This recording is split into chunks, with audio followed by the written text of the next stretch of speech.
బంగాళాఖాతంలో ఏర్పడిన వాయుగుండం ప్రభావంతో ఆంధ్రప్రదేశ్లో దంచి కొట్టిన అతి భారీ వర్షాల తీవ్రత ఇప్పట్లో తగ్గేలా కనిపించడం లేదు.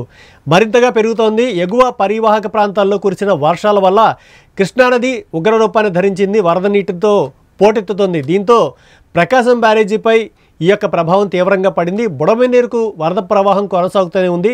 విజయవాడ, అమరావతి ప్రాంతాలు ఇంకా నీటిలోనే నానుతున్నాయి. అటు కృష్ణానదికి వరద ఉధృతి కొనసాగుతోంది. ఎగువ పరివాహక ప్రాంతాల్లో కురుస్తున్న భారీ వర్షాల వల్ల వరద తాకిడికి గురైంది.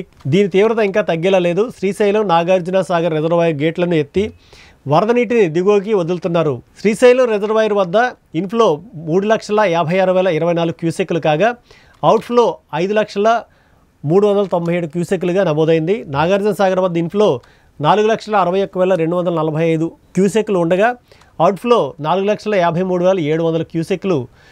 పులిచెంతల వద్ద ఇన్ఫ్లో 3,39,434 కాగా అవుట్ఫ్లో 3,14,434 క్యూసెక్లు ఉంటుంది.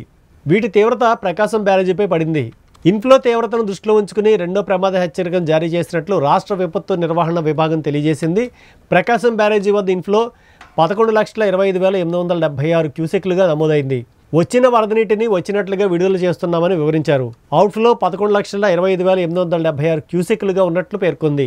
ఇన్ఫ్లో మరింత పెరగచ్చని, 12 లక్షల క్యూసెక్ల వరకు వరద రావచ్చని అంచనాలు వెలువడుతున్నాయి. దీనికి అనుగుణంగా అధికారులు ముందస్తు జాగ్రత్త చర్యలు తీసుకోవాలని సూచించారు. ప్రకాశం బ్యారేజీ నిర్మాణం తర్వాత ఈ స్థాయిలో వరద రావడం ఇదే తొలిసారి కావడం ప్రాధాన్యతను సంతరించుకుంది. ఈ వరద తాకిడికి యనమల కుదురు, రామలింగేశ్వర నగర్ వంటి విజయవాడ శివారు ప్రాంతాలు జలమయమయ్యాయి.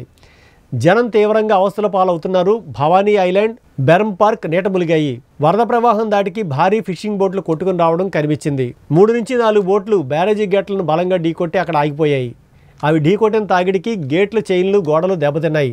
దీనికి సంబంధించిన వీడియోలు సోషల్ మీడియాలో వైరల్ అవుతున్నాయి.